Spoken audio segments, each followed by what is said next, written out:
업 중에 이것들만 남았음이더라. 아멘. 시드기야 마지막 왕에 대한 이야기입니다.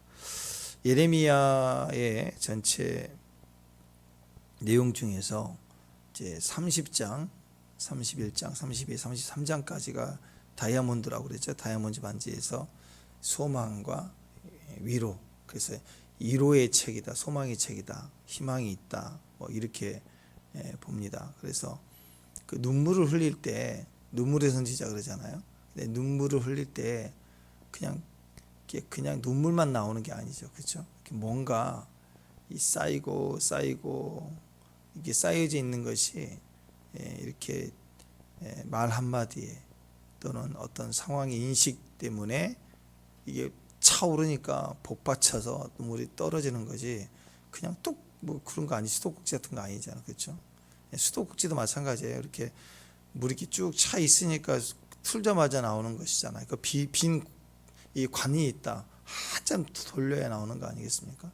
그러니까 이 예레미야의 눈물의 선지자, 눈물과 같이 떨어지는 엑기스를 복음이죠. 왜? 상황이 어렵고 멸망이고 절망인 것 같지만 그 과정에서 그리스도를 만나고 그리스도가 내 안에서 출산이 되며, 그죠? 아이가 9달 동안 고난 중에 엄마에게서는 고난이잖아요. 이거 얼마나 불편해요. 근데 그 고난 중에 아이가 출산이 될 때 비로소 위로를 받고 축복이 되지 않습니까? 그것처럼 위로의 책입니다. 그리고 그 모습이 기도이죠. 왜? 왜냐하면 절망, 멸망을 얘기하는 게 아니라 새롭게 하기 위해서 새 언약을 주시기 위해서 이전의 언약을 파괴하고 새 언약을 주시기 위해서 하나님이 이 파괴하는 모습으로 우리에게 보내시지만, 이 땅에 두면서 멸망이 목적이라면 이 땅에 두고 그냥 그대로 파괴해버리죠. 근데 그게 아니라 명령을 가라, 나가야 된다. 인격이니까 나가라고 명령하는 거예요. 포로로 잡혀가야 된다. 그리고 나서 이것을 완전히 파괴하는 거죠. 그래야 다시 새롭게 지을 수 있으니까.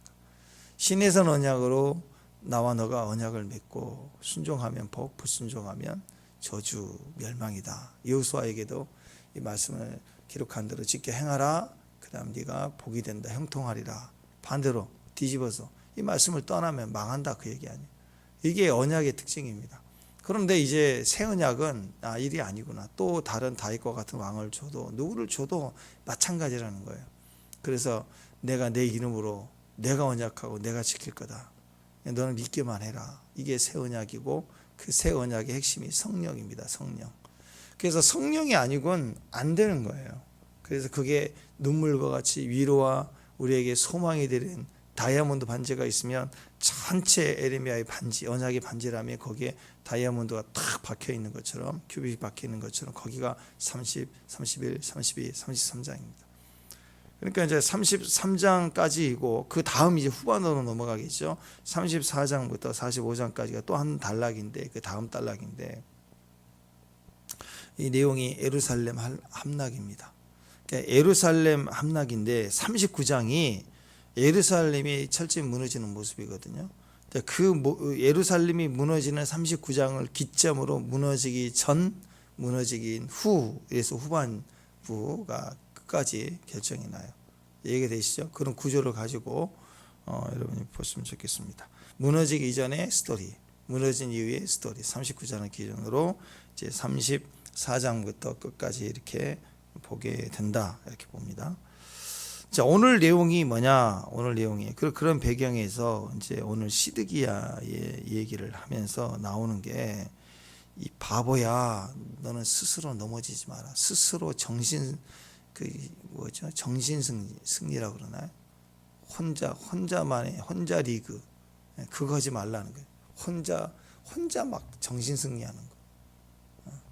그런 거 하지 말라. 그러다가 죽는다. 이게 다 고집스러운 거 아니겠어요? 하지 말라 그러면 말아야 되는데 그걸 혼자 막 정신적으로 내가 이겼다, 생각으로 내가 이겼다, 고집 피우고 있는 거죠. 자, 망하기 직전이잖아요. 근데 안 망할 것이다, 막 긍정의 힘을 발휘하는 거예요. 혼자 망한다니까요. 그리고 1차, 2차 포로로 다 끌려갔잖아요. 또 이미 그랬더니 엉뚱한 예언이죠. 2년 만에 돌아온다. 돌아올 것이다. 그러면서 끝까지 안 믿는 거예요. 안 망한다. 안 망한다. 망해가는데 안 망한다. 이게 스스로의 긍정의 힘이에요. 낙관적 여야 된다. 뭐 적극적 사고 방식이어야 된다. 신념의 마력이다. 하면서 막 스스로 혼자만 정신 승리를 하는 거예요. 긍정의 힘을 발휘하는 거예요. 긍정인가 부정인가가 아니죠. 하나님 말씀인가 아닌가가 중요한데 그냥 내가 긍정적 적극적 사고 방식으로 뛰어야 된다 하는 그런 거예요. 어떻게 보면은 자기는 정신 승리지만 객관적으로 보면 스스로가 자기 자신에게 학대하는 거예요. 그리고 자기만이 아니라 나라의 왕이니까 국민들을 갖다가 이렇게 희망 고문하는 거예요. 희망 고문. 막 지금 무너져 가는데 괜찮을 거야. 불안하잖아. 불안한데 막연한 거예요. 막연하게 괜찮을 거야. 안 망한다. 근거도 없이 이유도 없이. 그래서 자기 스스로도 학대를 하고 있는 그런 모습입니다.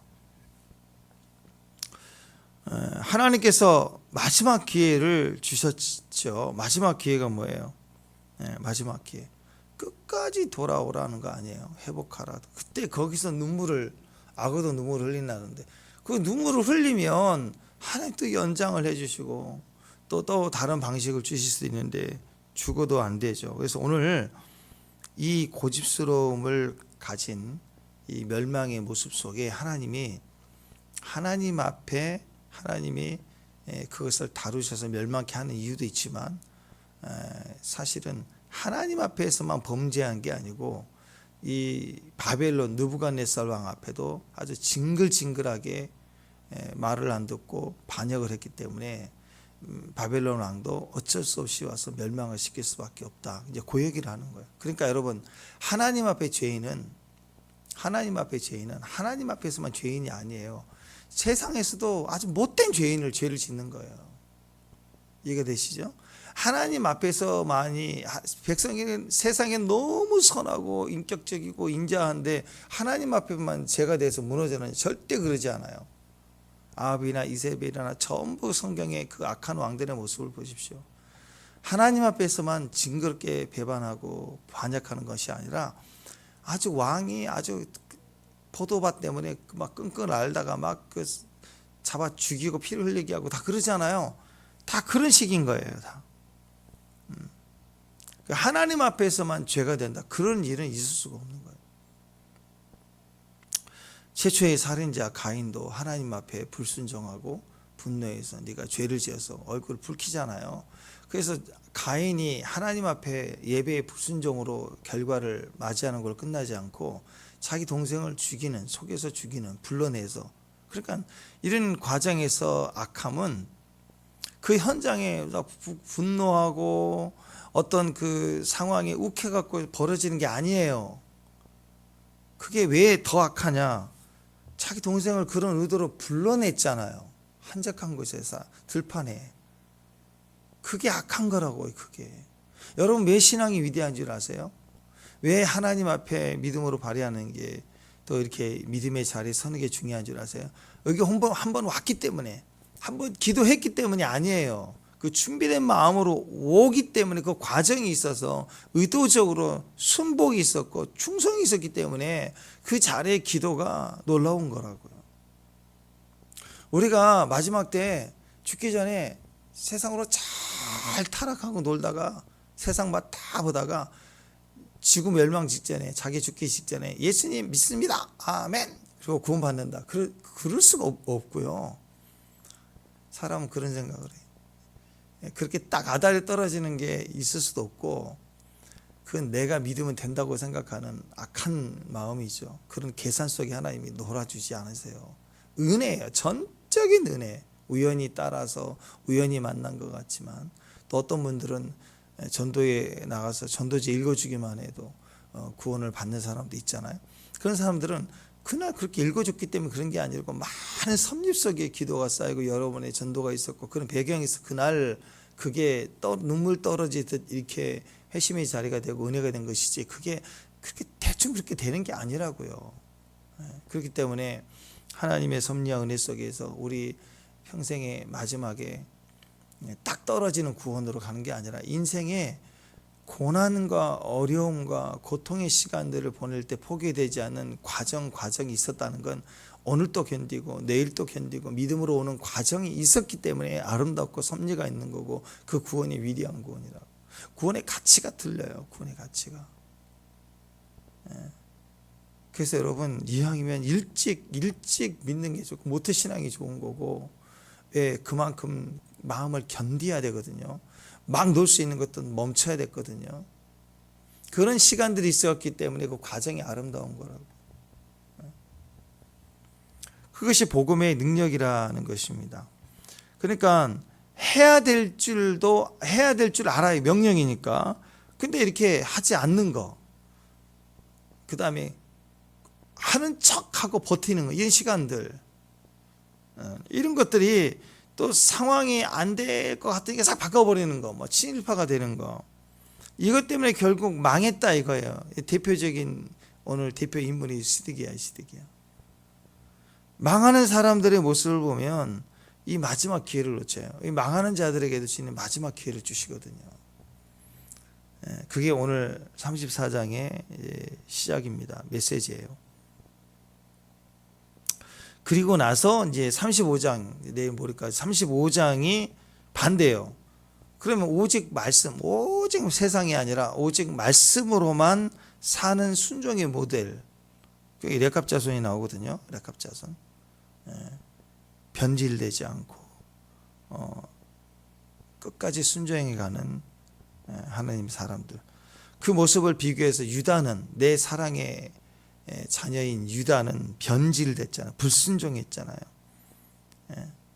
그런데 포도주 마시지 말라, 그 조상의 가르침을 따라 250년이 지났는데도 불구하고 철저히 지키는 렉갑자손들, 그런 모델들을 통해서 하나님이 진짜를 우리에게 확인해 주고 계시는 그런 신앙의 패턴으로 지금 이렇게 흘러가고 있습니다.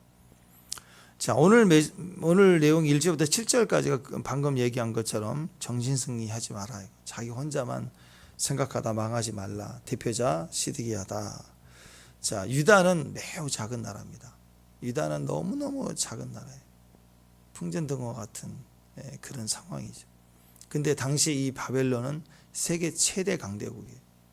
아수르까지 다 쳐버리고 위에까지 다 쳐버리고, 지금 기전에 가장 강대국이 애굽이었는데, 애굽보다 신흥 강대국 이 바벨론이 쓰자마자 막 갑자기 커져버린 거예요. 주변을 막 다 쓸어버리고, 오죽하면 유다가 제일 싫어했던 주변 나라들 뭐 다 모아가지고 6개 나라가 막 회의하잖아요. 그만큼 두려웠다고요. 원수가 같이 힘을 합쳐야 되겠다고 얘기할 만큼 그 대신들이 모여서 회개했죠. 기억나시죠? 그만큼 두려웠었다고.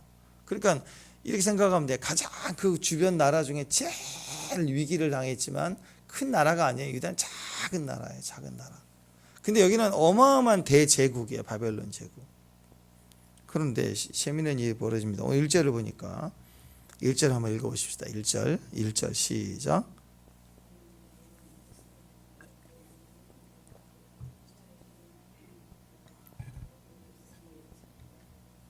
네,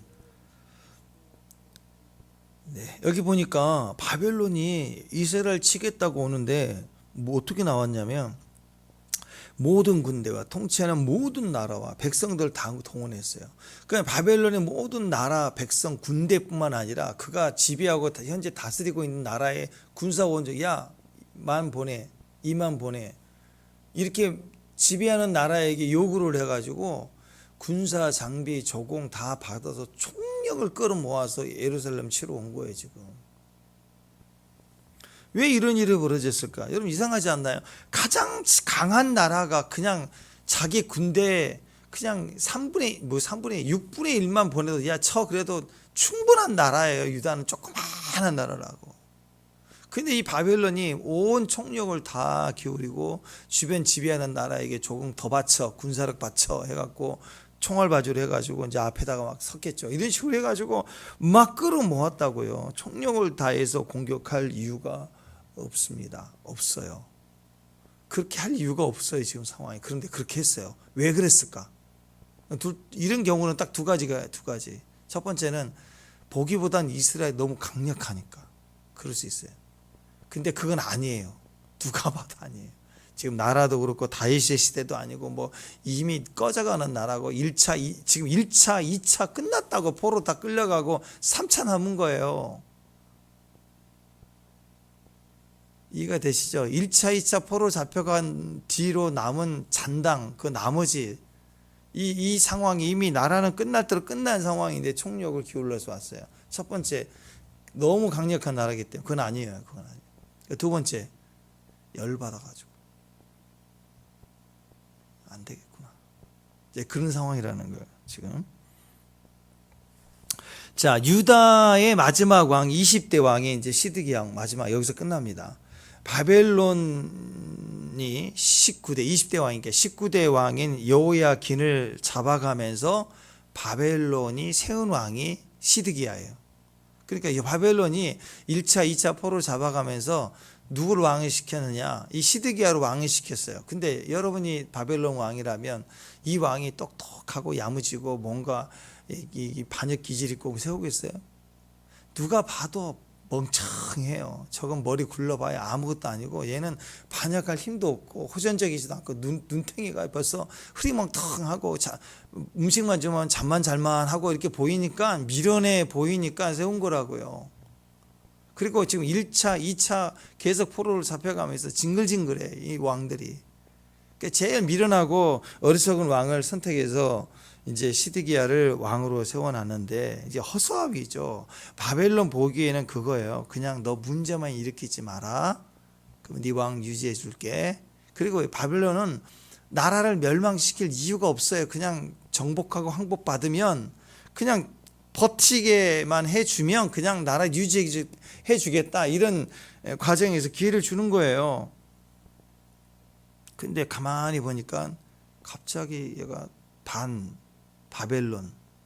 바벨론에서 왕을 세워놨는데 바벨론을 하고 갑자기 친애굽으로 바꿨어요. 애굽을 향하여 막 전략을 세우고 줄타기 외교를 하고 거기 줄 서고 거기다 밭다 바치고 점점점 이게 안 좋아지기 시작하죠. 그래서 망해가는 제국이지만 그래도 아직도 애굽이 패권을 가지고 있는 나라가 애굽이기 때문에 시드기야가 갑자기 친애굽 정책으로 바뀌면서 자꾸 그쪽으로 돌아서게 되는 걸 보니까 이건 느부갓네살이 화딱지가 나는 거지. 이게 아주 안 되겠네. 이거 아주 배은망덕하고 애굽이 두려워서가 아니라 아주 그냥 못됐구나. 분노가 일어선 거예요. 이런 봐라. 내가 너를 왕으로 세웠는데 너 감사할지도 모르고 네가 애굽을 향해서 안 되겠구나. 완전히 씨를 말려버리겠다. 그러니까 하나님에 대해서만 반역이 아니라 세상에 대해서 의리 뭐 이런 기준 흐름도 못 읽어요. 지금 나라가 세계 패권이 어떻게 흘러나가고 있는지도 전혀 모르는 거예요.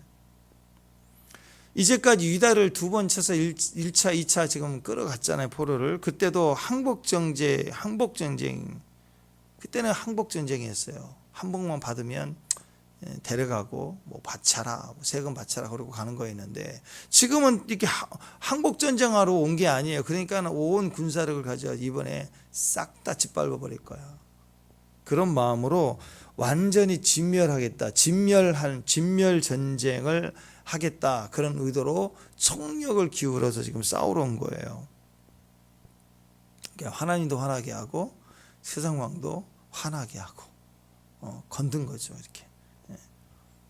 그래서 이 시드기야가 마지막 유다의 왕이 돼서 완전히 망해버리게 됩니다. 그러니까 시드기야 때문에 바벨론이 또 웬만했으면 또 넘겨줬을 수도 있어. 한 번 더 기회를 줄 수도 있는데 바벨론 왕의 인간적인 세상적인 왕의 기준에서 보더라도 이건 도저히 용납할 수 없는 진멸을 당해야 될 이유가 됐다라는 것입니다. 완전히 수토화시킵니다. 예루살렘 성전을 다 파괴하고 다 불태워버리고 남은 자들을 포로로 끌려가는데 끌고 올 때도요 진짜 도살장에 끌려가는 개처럼 끌고 갑니다.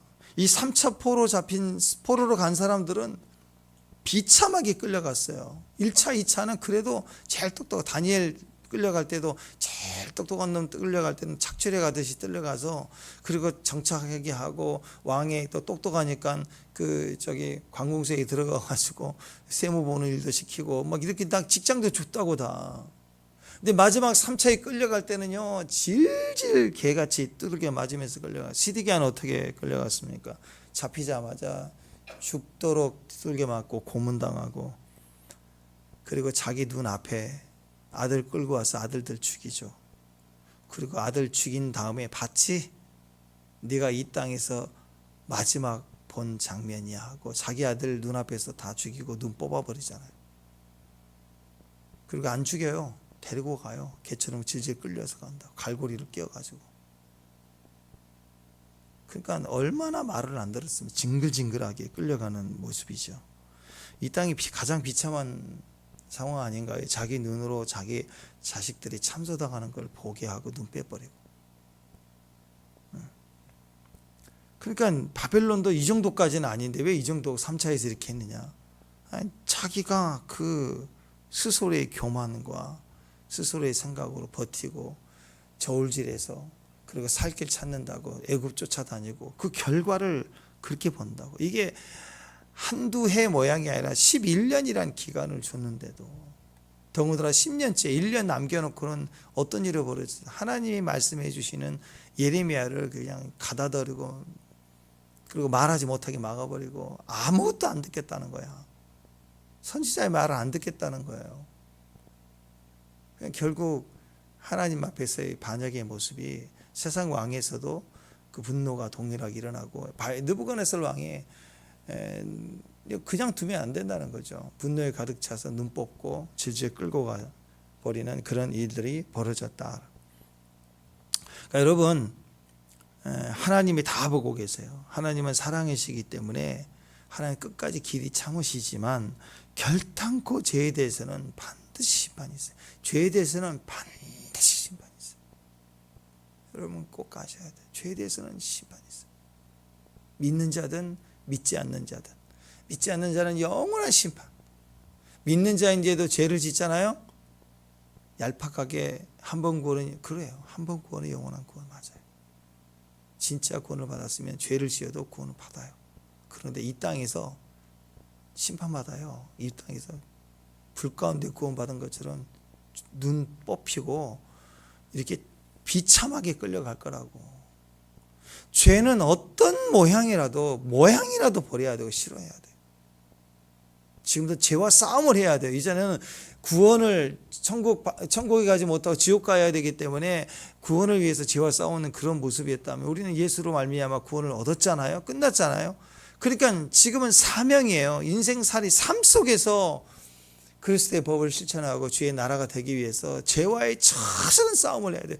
죄와 싸움해야 돼요. 정욕과 싸움해야 돼요. 정욕과 세상의 모양, 이미지와의 싸움, 욕심, 이게 다 결국 우상숭배거든요. 정욕도 다 마찬가지고. 그렇잖아. 하나님 외에 다른 신, 또 다른 이미지, 우상숭배, 그게 간음이잖아요. 그렇죠. 영적 간음. 삶 속의 정욕, 간음, 가정 파괴. 지금 하나님의 생명 원리를 다 반대하는 시대잖아요. 지금 아이들 결혼 파괴되죠. 아이들 낳지 않으려고 하죠. 그게 출산해서 번성하게 하는 원리를 다 어떤 식으로 반대하고 있잖아요. 지금 하나님을 믿어야 돼요. 그리고 하나님의 말씀을 따라 살면서 우리는 번성하고 번창해야 돼요. 그것이 물질이나 그것만이 아니라 가족과 자녀의 모든 환경 속에서 번창을 말하는 것입니다.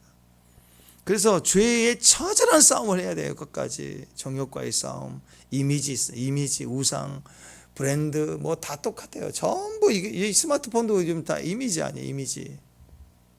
전원 꺼지면 없어질 거 아니에요. 영원히 갈 거 아니잖아요. 똑같아요. 세상 생명이 들어오는 거에 대해서 싸워야 되는 거예요. 그래서 어떻게 보면 이 시드기야가 뭐 했겠어요? 왕 하면서 자기를 구원해 줄 자는 애굽일 거야 상상하고 애굽을 따라다니면서 숭배하려고 하고 똑같은 마음이죠. 이스라엘 전 역사가 언제부터 출애굽할 때부터예요. 떠나왔고요.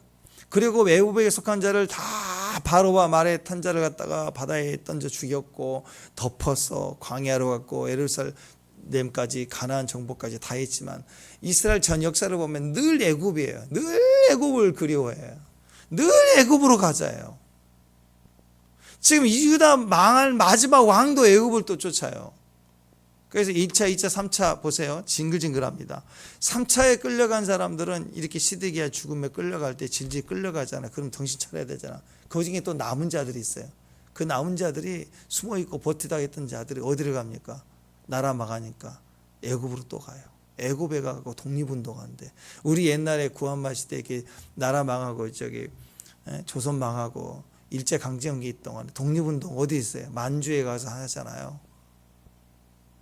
그런 것처럼 애굽에 가서 독립운동 한다고 거기서 또 민족 부흥에 중흥에 영광을 위해서 한다고 막 그렇게 난리를 치다가 예레미야 거기까지 가가지고 또 전도하잖아요. 돌아오라고. 거기서 순교하잖아요. 인간은 늘 애굽이에요. 늘 애굽. 구원 받았는데도 죄를 즐거워하고 모양을 즐거워하고 자꾸 영상이 빠지고. 여러분 미디어를 가지고 여러분 영상 쪽보다는 음성을 들어야 돼요. 음성. 찬양 듣고 음악 틀어놓고 미디어를 이용하세요. 귀를 들려야 돼. 귀가 뇌 쪽으로도 모든 신경을 살아나게. 뇌를 활성화되는 게 귀예요. 귀. 청력을 사용해야 돼. 총명해야 돼요. 잘 듣는 자가 영성이에요. 보는 자가 아니라. 영성도 신기합니다. 뭘 떴다 봤다 하는 사람들은 꼭 문제를 일으켜요. 근데 잘 듣는 사람들은 문제를 일으키지 않아. 음성을 듣는 사람들. 신경학적으로도 그래요. 모든 기능을 살아 움직이고 모든 보고 듣고 냄새 맡는 것들을 우리에게 상상하게 만드는 것들이 귀예요. 귀에서 음성을 들으면 상상하게 하고 뇌가 발달이 돼요.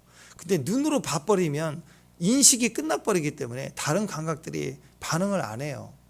그래서 여러분 상상하게 해야 돼요. 자꾸 음악을 들려주고 또 노래도 들려주고 또 이렇게 이야기 같은 거 아이들 동화책 읽어주고. 그러니까 엄마가 침대에서 애들 재울 때 동화책 읽어주고 성경 읽어주고 굉장한 거거든요. 읽어야 돼요. 자기 자신에 대해서 성경 말씀을 서로로 읽어서 내 귀로 들어야 되고 큐티를 해야 돼. 자꾸 소리를 들어야 돼. 말씀도 자꾸 드러나야 돼. 별거 아니지만 매일 큐티 우리가 하는 거 제가 설교하는 거라도 매일 또 틀어놓고 들어보라고 계속 놓친 것들 또 듣는다고. 듣는 게 영성의 도움이에요. 듣는 게 보는 게 아니라. 사람의 구조가 그래요. 왜 그러냐면 봐버리면 자기 혼자 상상한 그림을 가지면 마음은 늘 애굽이에요. 늘 애굽을 동감하는 생각으로 발전된다고. 보는 건 십자가밖에 없어요. 십자가 딱 믿음으로 생각으로 바라보는 거 끝내놓고 음성으로 말씀을 듣고 말씀을 말하면서 따라가야 됩니다. 전도서 12장 14절에서 하나님은 모든 행위와 모든 은밀한 일을 선악간에 심판하신다. 반드시 심판받아요. 죄는 반드시 심판받아요. 구원받은 사람들도 이 생에서 심판받아요. 반드시 심판받아요. 죄는 어떤 모양으로 돌아와요. 아니 여러분의 밭에다가 부정한 것 심어놓으면 부정한 것이 자라고 뿌리를 내리고 자라지 않겠어요? 또 사과를 심으면 사과가 날 수도 있고 팥을 심으면 팥이 날 수도 있겠죠. 뭘 심느냐에 따라 반드시 결실을 해요. 어떤 식으로든 여러분 씨를 뿌리고 있는 거예요. 죄와의 싸움 해야 됩니다. 정욕과의 싸움 반드시 해야 돼요. 늘 애굽은 망합니다. 출애굽 끝났어요. 믿어야 돼요. 그러니까 출애굽은 딱 선이 있어요. 출애굽 끝. 아멘. 근데 늘 애굽은 마음에 남아서 계속 끌려가는 마음에 뺏기는 마음이라고. 그래서 출애굽 이후로는 하나님 마음을 담아야 돼. 주의 마음으로 살아야 돼. 결혼을 비유해 보십시오. 비참하지 않겠어요? 결혼 출애굽이에요. 그죠? 이전에 남자, 이전에 여자를 서로 딱 끊고 영원한 동반자로 만났으면 끝났어요. 그죠? 그리고 나서 두 사람이 가정을 이루고 믿음의 가정으로 살아가기 위해서 가야 되는데 남편이든 아내든 늘 애굽이다 그러면 늘 전 여친이다. 늘 전 남친이다. 맨날 이러고 있으면 그 가정이 정상이겠냐고요. 망하는 거 아니겠어요? 새로운 피조물 아닙니까? 예. 또 시드기를 보면서 알 수 있는 게 지도자이죠. 지도자 잘 뽑아야 됩니다. 시드기야 같은 사람 뽑으면 망하는 거예요. 문제는 안 듣는 사람이잖아요. 자기만 안 듣는 게 아니고 지도자가 안 들으면 백성들도 못 듣게 해요. 그래서 지금도 지도자를 뽑을 때, 대통령 뽑을 때 지금 우리가 후보 시절에 지금 보는 관점이 자꾸 이게 여론과 관련된 걸 조작하려고 막 나서는 게 보인 사람은 그거예요. 그걸 통해서 국민이 듣지 못하게 하는 일을 반드시 한다고. 엎드리고 순종하고 들어야 되는데, 지도자는 두 가지가 있어야 됩니다. 반드시 말씀의 귀를 기울여야 돼. 말씀의 귀를 기울여야 돼. 그 다음에 시대를 읽을 줄 알아야 돼. 지금 어느 흐름으로 바벨론으로 가고 있는지 애굽으로 가고 있는지도 모르고 있다 그러면 그 바보 아니에요? 지금 역사적 흐름이 누구한테 어떤 패권으로 흘러가는가를 모르고 있다면 망하는 거예요. 망하는 거. 근데 시드기야는요 둘 다 없었어요. 하나님의 말씀도 듣지도 않고 귀를 막았어요. 선지자를 세워놔도 듣지를 않아요. 그 선지자가 그냥 막 태어난 선지자가 아니라 지금 40년째 예언을 하고 있는 선지자예요. 그 1차, 2차 다 이루어졌어요. 근데도 귀를 막고 있어요. 또 시대도 읽지를 못해요. 엉뚱한 데 가서 외교 전략한다고. 그리고 몇 번 해봐서 애굽에서 약조도 없고 도와준다는 것도 없고 군대를 보낼 이유도, 애굽이 군대를 안 보내잖아요. 그러면 아닌 거잖아요. 지금 문전박대 당하고 얘기를 했는데 반응도 없고, 그때 그냥 갔겠냐고 선물도 보냈겠죠. 그러면 받았으면 비밀스럽게 가도 뭘 보냈을 텐데 뭐 약조라도 오고 한번 내가 내방하겠다는 얘기도 하고 지금 포위 중입니다. 그러면 군대를 보내주겠다고 한다든지 뭐가 있어야 되는데 아무 조짐도 안 도와줘요. 안 도와준다고. 그러면 정신 차려야죠. 이거 아니구나. 완전히 나쁜 강오리가 될 수 있겠구나. 근데 환상에 빠졌어요. 나를 도와줄 거야. 애굽이 언젠가 우리를 도와줄 거예요. 그러니까 이런 놈이에요. 이런 놈이 왕이 되니까 나라가 망하더라. 원래는 옛날 전쟁은 대부분 그래요. 옛날 전쟁은 우리 조선 때도 마찬가지고 우리 고려 시대 때도 그랬잖아요. 왕이 항복하면 전쟁은 끝나요. 거기서 왕이 항복하면 항복을 받으면 돌아가요. 대부분.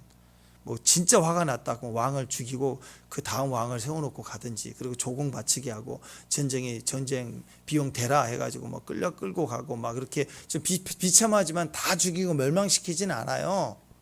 왕이 항복하면 그걸로 끝나는 거라고. 대부분 전리품 받고 약조받아 군신의 예를 갖춰라 그래가지고 막 절하게 하고 뭐 그렇게 해서 조약 맺고 간다고. 그러니까 조선시대도 보면 세자 책봉할 때도 중국의 그 허락을 받아야 된다고 그러고, 왜? 그거 어기면 또 전쟁이 일어나니까. 그래서 막 신하들이 막 조율제를 하잖아요. 정치를.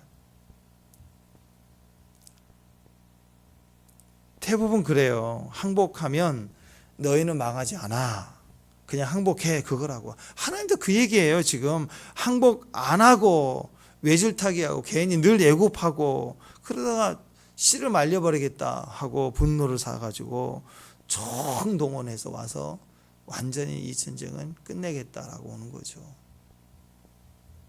하나님께서 분명히 말씀해 주셨는데 자기 혼자 누구도 얘기해 준 게 없어요. 안 망한다. 혼자만 정신 승리하고 긍정의 힘으로 살겠다고 버티고 교만하다가, 이게 불순종이죠. 하나님을 무시하고 자기 방법만 끝까지 고집하는 거.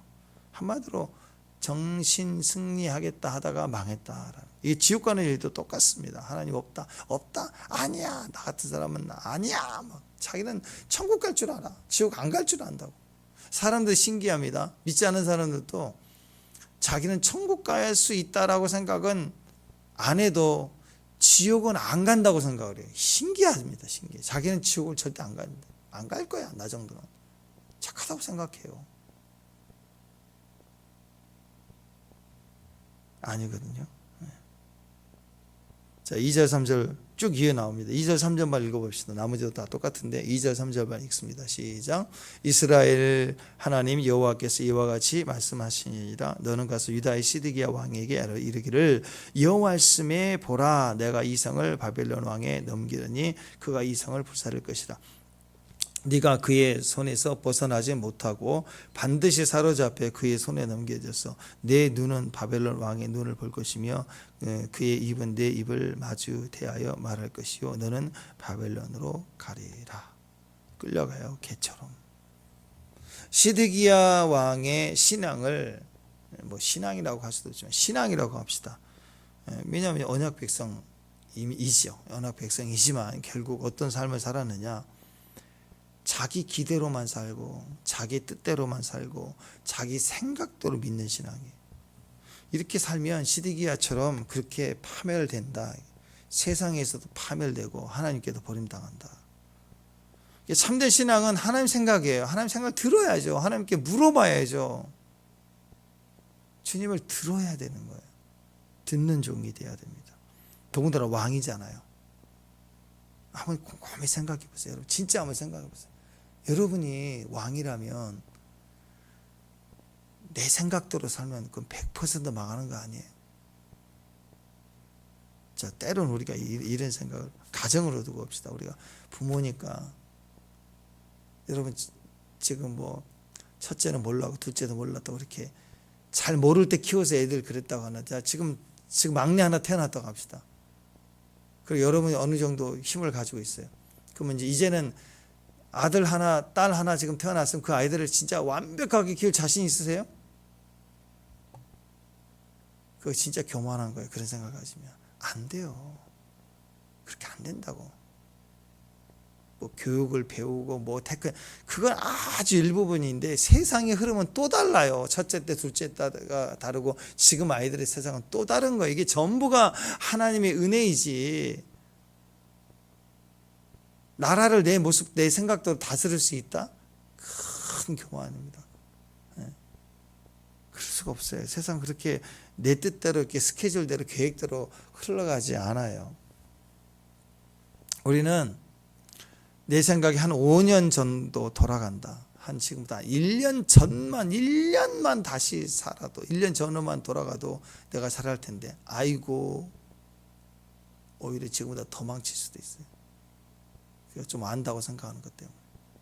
그래서 출애굽입니다. 끝내야 돼요. 오늘로 다 끝내고 지금부터는 1년 전에 5년 전에 10년 전에 그때를 또 늘 애굽하지 말고 지금 주님 음성을 들어야 돼요. 지금이라도 하나님 음성을 들으면 지금 그 말씀 붙들고 갈 때부터 기회가 생겨요. 기회. 하나님 음성을 들으면 그 순간 기회가 생깁니다. 잘 들으세요. 하나님 음성을 들으면 지금 그 순간 기회가 생겨요. 기회. 그리고 그 음성을 또 듣고 순종하면 두 번째 들으면 기적이 일어납니다. 기적이. 그리고 그 음성을 또 세 번째 연속 반복해서 들으면 그것이 기름 부음이 돼가지고요. 자기 살고 자기 기적 보는 게 아니라 다른 사람에게 전해줄 수 있어요. 그 기회를 주는 사람이에요. 그 사람에게 길을 열어줄 수 있는 귀가 되는 사람이에요. 그게 사역이에요. 사역. 쓰레기라고 그랬잖아요. 쓰레기. 기. 네, 지금 순종해야 돼요. 지금 들어야 돼요. 듣지 않고 어떻게 순종해요? 지금 들으면 기회가 생겨요. 당장 기회가 생깁니다. 오늘 시드기야가 이렇게 대군대가 쳐들어와서 지금 자기 죽일 작정이고 너를 진멸하리라고 왔어도 여기서 들었으면 다시 길을 달라고 들었으면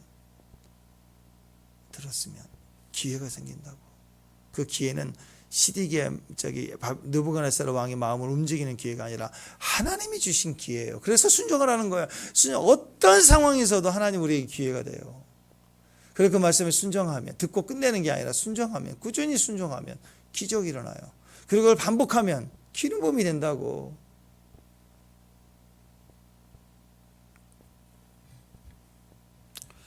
참된 신앙은 하나님 생각을 따라가는 겁니다. 그래서 늘 내 안에 내 생각이 하나님 말씀을, 하나님 생각을 채워 넣어야 돼요. 새 언약의 사람들은 좋은 걸 판단하는 지혜를 가진 사람들이 아니라 자기 생각 안에 하나님 생각을 가지는 거예요. 새 언약은 내 마음을 네 마음에 집어넣겠다 그랬으니까 전적으로 새 언약의 시작은 수용해야 돼요. 받아들여야 돼요. 아주 쉽습니다. 십자가를 바라보십시오. 지금 어떤 상황에 어떤 생각이 많아도 딱 그 현장에서 눈을 감고 믿음으로 십자가를 바라보고, 그리고 나서 십자가에서 보혈이 흘러 들어오는 것을 지금 받아들이는 거예요. 보혈이 내 속에 들어오는 거예요. 지금 내 생각과 마음을 흡수해서 지워버리고 나를 새롭게 하는 것이에요. 내 정욕과 내 이미지와 내 혼돈과 내 모든 욕망에 속한 것들을 씻어 들어가 모든 지겨워 혼잣말들을 정결하게 하심을 믿는 거예요. 그분 나를 치료하심을 믿는 거라고요. 그리고 그 피를, 우리가 보혈이 흘러지는 그 길을 따라서 또 다른 보혈사 성령께서 우리 안에 영으로 우리 가운데 기름 부어주시고 흘러들어온 것을 믿는 거예요. 거기서부터 기회가 생겨요. 이전에 생각해 보지 못했던 기회가 생기고, 길이 생기고, 일이 생기고, 사람들이 찾아오고. 지금 예레미야에게 지금 계속해서 감옥에 있을 때 여호와의 말씀이 임한다. 첫 번째 임하였다. 두 번째로 말씀하시니, 오늘 또 말씀하시니, 그렇죠? 계속 말씀을 찾아오는 거예요. 찾아오는 사람에게는 기회가 생기는 거죠. 시드기야는 얼마나 어리석었습니까? 자기 형 18대 왕 여호와김의 길을 따라 악을 행하잖아요. 그래서 여호와김처럼 반역하다가 뒤지게 두들겨 맞고 죽었잖아요. 그리고 그 아들 세워놨는데 그 아들 해보지 못하고 죽잖아요. 그리고 세워놨으면 자기 둘째 형, 첫째 형, 조카 다 자기 눈앞에서 다 죽어가는 거 봤으면 정신 차려야 되잖아요. 근데 거기다가 그냥 객기 부리고 나는 민족주의자야, 우리는 하나님 백성인데, 그러고 있는 거라고. 그거 혼자서 막 항쟁하겠다고 그렇게 까불다가 두 눈 뽑히고 바보가 됐죠. 왜 그럴까? 하나님 뜻보다 자기 뜻이 강한 거예요. 자기 용맹스러운 이미지가 중요한 거예요. 지금 그러다가 망하는 거 아니겠습니까? 어리석었습니다. 어리석음은 하나님의 뜻이었고 자기 뜻만 있는 사람이죠. 시드기야는 대표성을 가집니다. 시드기야를 포함한 유다가 애굽을 의지하려는 견고한 생각을 버리고 하나님 뜻대로 바벨론으로 잡혀가야 그게 맞는 거였어요. 그냥 그래야 사는데, 그러면 자기만 사는 게 아니라 자기와 자기 자식들, 그 나라가 사는 거예요. 근데 시드기야 보세요. 자기 죽죠? 결국은 끌려가죠. 자기 아들들 자기 때문에 죽은 거예요. 그리고 마지막 3차에 끌려가 비참하게 죽은 자들을 다 짓밟히는 자를 자기 때문에요. 결국 성전도 바벨론이 강해서가 아니라고요. 이미 바벨론이 그런 마음이었으면 첫 번째 왔을 때 다 쓸어버리고 성전 파괴하고 갔겠죠. 내버려 뒀다고요. 결국 시드기야 그 한 놈 때문에 성전 파괴되고 예루살렘 거민들 다 죽고 자기 자식 눈앞에서 얼마나 징글징글했으면 그 앞에 보여서 자식들 죽이고 눈 뽑고 그랬을까요, 여러분? 왜 그렇게 잔혹하게 했을까? 바벨론이 약했으면 첫 번째 때부터 그랬을 거예요. 안 그랬다고요. 그러니까 시드기야 위치가 얼마나 비참했는지 아시겠죠. 애굽을 의지하면 죽습니다. 바벨론에 끌려가서 칼 맞아 죽어요. 항복하지 않으면, 하나님께 항복하지 않은 백성, 하나님께 항복하지 않은 끝까지 버틴, 3차까지 버틴 시드기야와 그의 가족들과 또 그에 속한 그 정치했던 사람들, 거기 다 그러고 죽는 거 아니에요. 우리가 기억해야 됩니다. 애굽을 의지하는 건, 늘 애굽을 의지하는 건 세상 의지하는 거예요. 바벨론에게 항복하는 것은 하나님께 항복하는 거예요. 바벨론도 세상이겠죠. 그러나 하나님 말씀이 바벨론에게 항복하라 했기 때문에 바벨론에게 항복하는 것은 하나님께 항복하는 것이지 바벨론에게 항복한 게 아니라고요. 그건 다 할 수 없어요. 그래서 믿어야 됩니다. 하나님의 말씀을 끝까지 믿으십시오. 그 믿음으로 현재 내 생각과 마음이 감각하고 있는 내 생각과 이미지를 끊어내십시오. 거짓된 환상을 지워나가십시오. 그리고 하나님의 말씀을 받으세요. 총명해지십시오. 모략과 청명의 영으로 충만하십시오. 하나님 음성을 분별해야 됩니다. 하나님 음성을 따라 순종해야 됩니다. 그게 우리 안에 지금 내가 쌓아놓고 상상했던 모든 것들을 지워나가는 거예요. 저번에 말씀드렸죠. 여러분 안에 혼자 말하는 게 있다면 그것은 혼자 상상하는 것이 있기 때문에 말이 나오는 거예요. 그 상상이 우상이라고요. 이 스마트폰이나 이런 것은 도구예요, 도구. 이걸 통해서 내가 집중하고 드린 것들은 내 마음에 상상이 되고 내 마음에 그림이 남아있으면 내 혼자 말을 혼자 막 한다고. 상처 같은 경우 그런 거 아니에요. 한번 받으면 그 안에 살아있다고. 그게 혼잣말하게 만든다고. 하나님 앞에 나와서 정정당당하게 믿음을 말하고 기도로 사십시오. 그리고 이 거짓된 이미지들을 지워버리세요. 힘들 때 아이들도 그러잖아요. 사춘기 때 집안이 어렵고 그러면 애들이 집에 들어가면 지긋지긋하다 하면서 가출하고 그러잖아요. 그 애들이 왜 그 말을 하겠어요? 이미지가 남아있기 때문에 그 이미지를 지워버려야죠. 들러줘야 지워집니다. 보여주는 게 아니라 들려주면 돼요. 너무 쉽지 않아요? 우리도 부모도 약해요. 우리가 그것을 보여줄 만한 능력이 없어. 우리도. 그러니까 믿는 걸 말하는 거예요. 지금부터 믿음으로 말하기 시작하고 들려주고 그리고 연약함을 인정하고 가다 보면 어느 순간 이미지가 바뀌어요. 이미지는요 이런 언어에서 나와요. 세상도 그러잖아요. 유명한 연예인이 막 듣다가 한순간 추락하는 이유도 다 그런 이미지잖아요. 이미지. 분위기는 아무것도 아닌 거예요. 그 말씀을 믿고 말씀을 말하고 믿음을 따라 살면 하나님께서 이러한 우리 안에 실상으로 믿음으로 사는 축복으로 우리를 인도해 주실 것입니다. 이런 축복의 종들이 되시기를 주님 이름으로 축원합니다. 기도하겠습니다. 하나님 감사합니다. 내 뜻보다 하나님 뜻대로 또 내 생각이 아니라 우리 생각에 심어두신 하나님의 생각으로 또 내가 인식하고 내가 알고 깨닫는 것이 아니라 하나님의 말씀을 믿는 믿음으로 사는 믿음의 종들 되게 하옵소서. 예수님의 이름으로 기도합니다.